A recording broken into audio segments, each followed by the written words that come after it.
TJ McGuire is the author of the poetry chapbook Midlife Chrysler from Aldrich Press, Kelsey Books, 2017. He was the winner of the Paul Laurence Dunbar Memorial Poetry Prize in 2005, and his work was also selected as a finalist for the 2016 Slippery Elm Prize. He is a proud member of the Antioch Writers Workshop alumni for scholarships awarded to him by Mock Turtle Zine in 2014 and 2015. Works of his have appeared or are forthcoming in Mock Turtle Zine, Flights, Slippery Elm, and the AWW collection. So everyone, please welcome TJ McGuire. Hello, thank you for having me here. I'm delighted to be able to read. I'm going to read a couple from my new book, Midlife Chrysler, which is also available for purchase afterwards, if anybody would like a copy. And I'll read some newer stuff as well. I'd like to start off with something a little serious. It's in light of a post that Mark had made about a friend of his who had recently passed away as a result of domestic violence. So I chose this one in honor of her. It's called Undeclared State of Emergency. In the winter of Ohio's great blizzard, a fetus floated in zero gravity of a teen mom's cozy amniotic fluids. Ice-covered power lines snapped outside. Wind-blown walls of snow buried cars in 20-foot drifts. Snow also accumulated in grams. A teen dad buried beneath an avalanche of steep powder, vacuuming a small blizzard of his own up one nostril. Razor blades on a mirror streaked with power lines scored with last month's rent. The Toledo Blade called the storm a white hurricane, a term that described the fury that cocaine raged against your January wallet. Yet not even the growth in your girlfriend's belly could red light what you made a career. No byproduct of a planned pregnancy. I was your whoops kid after a night of coke and quaaludes. No surprise that my earliest memory is watching you somersault down a long flight of stairs. There were more disastrous winters. Ruined Christmas Eves required shoes to tiptoe over shards of colored bulbs. Holiest dreams on silent nights, shattered by Father Joseph, who sucked back an 8-pack of Little Kings plus a lewd, morphed into a slurry, cross-eyed dragon, and went batshit on Mother Mary, who screamed and shielded herself from fists behind couch cushions while being called a lying whore. The whoops kid sobbed under his bed, and Yuletide pajamas that said, "Peace on earth."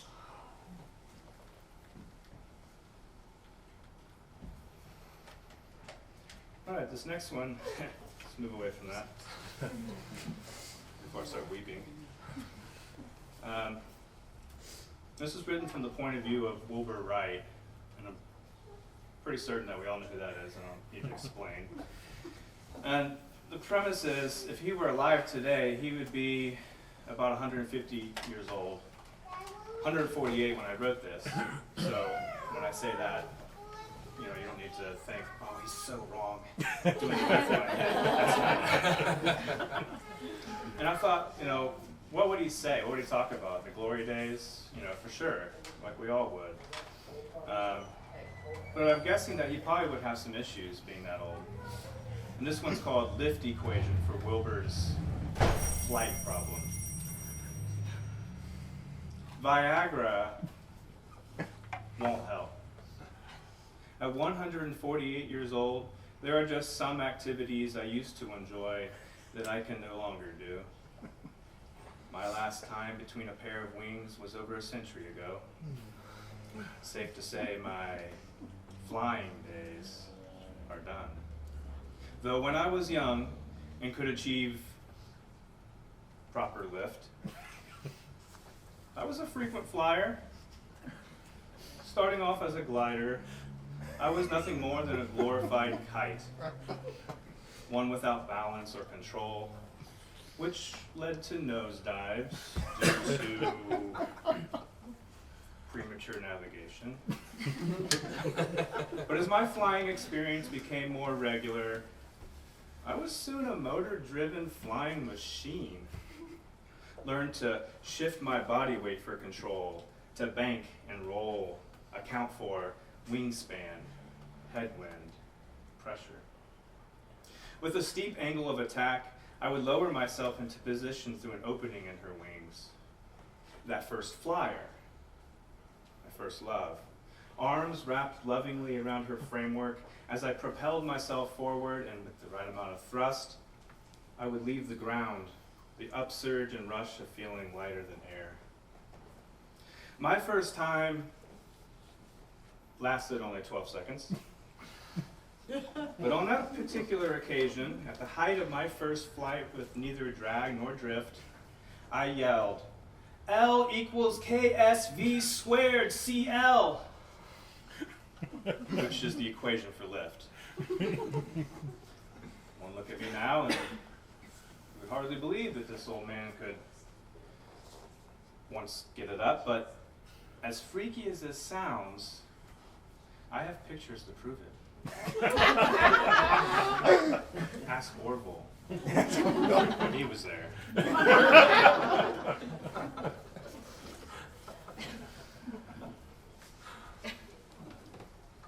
And since we're on the subject of sex, oh wait, was that about sex? I thought it was about flying. Okay, so this one I will tell you where it comes from. Think of the human evolution chart, the one where it starts with the monkey and then evolving on up into modern day human. That matched with the history of communication is where this poem comes from. And it's called Coitus Communicatus. When the clothes come off with kissing and fast hands, groping as if blind and secretly racing to see who can speed read each other's body first, humans go from civilized, upright sapiens to down on all fours with someone in the back going at it like a mandrill. Forget email, Instagram, text. It doesn't matter how modern or advanced we pretend to be with how we communicate. There's nothing like vowel-oriented sex sounds to kill the illusion of progress. And tonight, as you and I go BC in the bedroom, as grunts and groans of ecstasy are verbalized in the language of pre-literate primates, I feel oddly antiquated.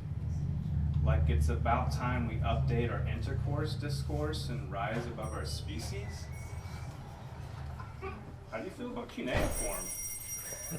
To multitask coitus while etching onto a blob of soft clay with a bone stylus, jotting down our pleasures in ancient chicken trash. This alone would be one giant leap. Of course, we'd upgrade to hieroglyphs, where geysers and gold suns and side views of people flying become finger-painted works on our bodies. We'd go from courier pigeon to semaphore to the Pony Express. We'd telegram, telephone, fax, and FedEx. Soon we go paperless. An eco-friendly version of sex that would have us both clutching cell phones, logged onto Twitter, tweeting things like OMG, hashtag keep doing that. While you message me in a kind of new Morse code, where the letter O becomes 3 affectionately long squeezes expressed in flexing the muscle of a well-trained Kegel. All it takes to send us to the Stone Age is an orgasm. When it hits, we howl, moan, cry out, scream. We are no longer articulate modern citizens of the social media age. We go primal, devolve into cave dwellers who vocalize solely in breathy vowels as we moonwalk toward the monkey. All right, a few more. Touché. For someone to blind taste Burgundy, then morph into a human GPS as they pinpoint a vineyard in East Central France where the grape was cultivated, plus identify the type of soil and the amount of sunlight the grape had received, all this through merely a sip, is an act that should not be possible, even by supernatural standards. The same can be said about what has my interior globe spinning this afternoon as my finger lands on a region in northeast Washington. Because I am lying in bed with a book tinted over my face like an oxygen mask. This 100% recycled, acid-free paper offering to fill my lungs with misty, fern-laden forest. To you who is lying next to me, my breathing must sound like one who has fallen fast into the rhythm of deep sleep, though I am merely mimicking the motions of a fragrance aficionado. Except that my nose is not inserted in a tilted glass of Riesling, picking up characters of peach and rose blossom, but is wedged inside the crevice of a paperback, its redolent parchment exuding notes of mulch and leaf-littered soil. And do I detect a flutter of wet moss over crenellated bark, or a trace of soaked fur from a bear that stood writhing against this very tree to satisfy an itch? Your e-reader lowers into your lap as I tell you this, so that you can tell me that I should also detect, with my new smelling ability, notes of greenhouse gases from nearby paper mills, and just a skosh of planetary crisis as forest lands are reduced to a sludge the viscosity of oatmeal.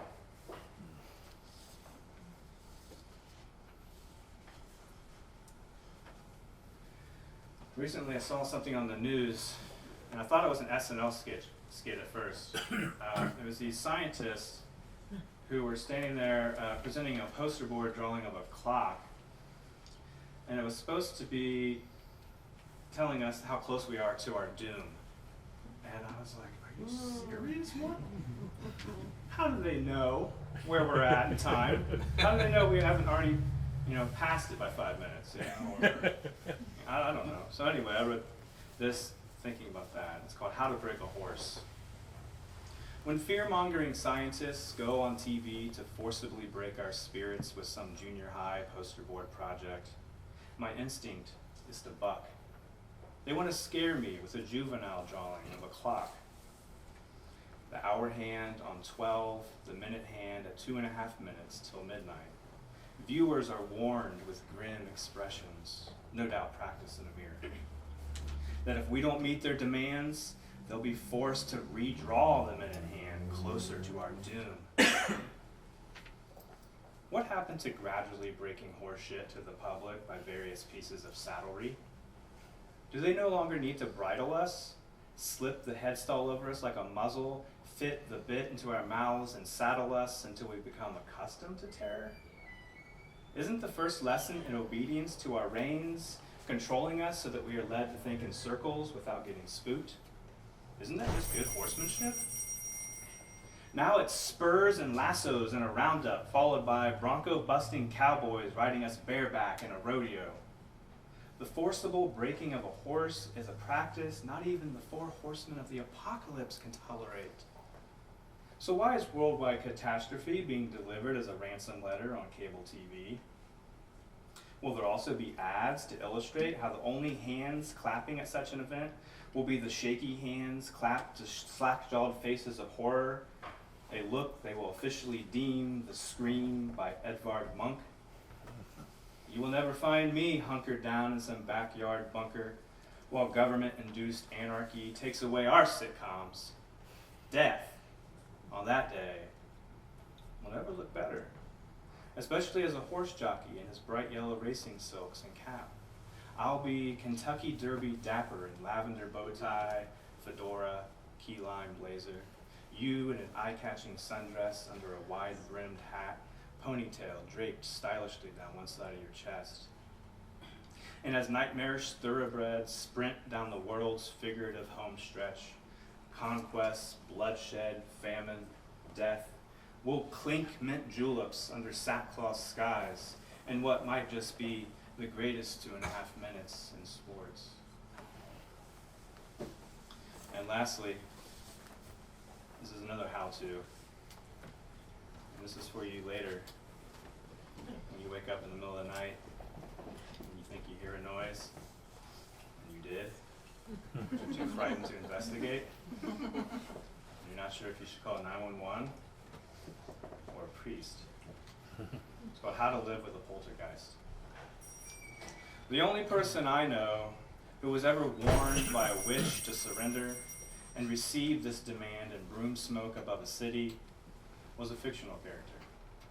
Never expect warnings to be this obvious, but when it comes to what plagues your sleep, the thing you heard and once saw, this is an obvious sign to surrender. No, moving again is not on the table. Hell, for all you know, those footsteps in the ceiling belong to a farm girl from Kansas skipping on the roof in ruby slippers. Helps to close your eyes and imagine your roof. This girl up there in a blue checkered dress. Think of her, leaned against the chimney, singing about how depressed she is because of where she is and how she wishes to be somewhere, anywhere else. If you stay, this too will become your song. Can you make paranormal activity seem fun? When counting sheep no longer works, will you imagine running through a field of poppies to help you fall asleep? What about the black hooded figure that swept coldly through your room last night and knocked over the lamp? Was that only the scarecrow's clumsy ass, trying to stand for the first time without the aid of a wooden post? Even that. How terrifying would it be to wake up with the scarecrow smiling over you? His red nose would not be funny, nor would that rope tied around his neck like a noose. Yet the scratching in the tub is only Toto. The faraway screams from inside the vents happens to be girls singing who represent the lullaby leaf. Would it shock you to find legs jutting from beneath your house in stockings with black and white stripes? Would it really help matters to know that your quaint one-story bungalow was popping a squat on the bones of a dead witch? Surrounded by a field of bad energy, your home, which there's no place like, is a magnet to evil spirits. They flock to it like flying monkeys. Strength is measured by the effects they have on residents. If the strength of a magnet acts upon its opposite with the force of one dying, then your house attracts darkness with the force of one dying. They are drawn to it as if made of metal. Don't be surprised tonight if you wake up with a scream lodged in your throat like a yellow brick. It's only the Tin Man standing over your bed with his axe raised high above his head, searching for a heart.